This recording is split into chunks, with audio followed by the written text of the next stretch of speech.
ಶಿರಸಿಯ ಸಿಂಗನಮನೆ ಕಾಡಿನಲ್ಲಿ ಯುವಕನೊಬ್ಬನ ಬರ್ಬರ ಹತ್ಯೆ.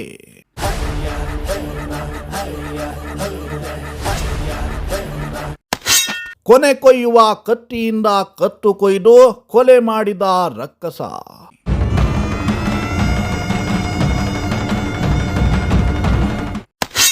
ಪಕ್ಕದ ಮನೆಯವನಿಂದಲೇ ನಡೆಯಿತಾ ಪರಮೇಶ್ವರ್ ನಾಯ್ಕ್ ಹತ್ಯೆ.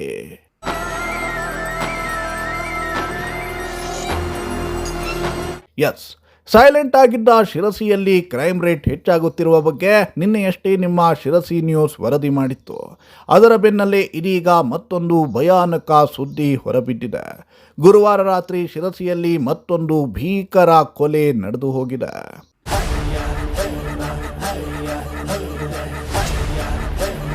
ಹೌದು, ಯುವಕನೊಬ್ಬನನ್ನ ಅತ್ಯಂತ ಬೀಭತ್ಸವಾಗಿ ಕೊಂದು ಹಾಕಿರುವ ಘಟನೆ ಶಿರಸಿಯ ಶಿಂಗನಮನೆ ಇಡತಳ್ಳಿ ಕಾಡಿನಲ್ಲಿ ಗುರುವಾರ ರಾತ್ರಿ ನಡೆದಿದೆ.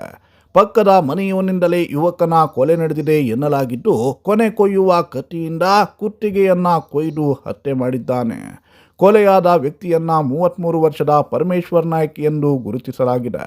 ಪಕ್ಕದ ಮನೆಯ ಯುವಕನಿಂದಲೇ ಕೊಲೆ ನಡೆದಿದೆ ಎನ್ನಲಾಗುತ್ತಿದ್ದು, ಕೊಲೆ ಆರೋಪಿಯ ಹೆಸರು ಕೂಡ ಪರಮೇಶ್ವರ್ ನಾಯ್ಕ್ ಅಂತ ಹೇಳಲಾಗುತ್ತಿದೆ.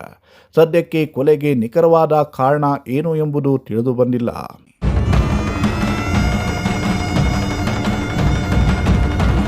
ಹೆಚ್ಚಿನ ತನಿಖೆಗಾಗಿ ಸುಕೋ ತಂಡ ಹಾಗೂ ಶ್ವಾನದಳ ಸ್ಥಳಕ್ಕೆ ಭೇಟಿ ನೀಡಿದೆ. ಸದ್ಯ ಕೊಲೆ ಆರೋಪಿಯನ್ನ ಪೊಲೀಸರು ಬಂಧಿಸಿದ್ದು, ಶಿರಸಿ ಡಿವೈಎಸ್ಪಿ ಗೀತಾ ಪಾಟೀಲ್, ಗ್ರಾಮೀಣ ಠಾಣೆ ಇನ್ಸ್ಪೆಕ್ಟರ್ ರಮೇಶ್ ಹೋಗಾರ್ ಹಾಗೂ PSI ಸಂತೋಷ್ ಅವರು ಸ್ಥಳಕ್ಕೆ ಭೇಟಿ ನೀಡಿ ಪರಿಶೀಲನೆಯನ್ನ ನಡೆಸುತ್ತಿದ್ದಾರೆ.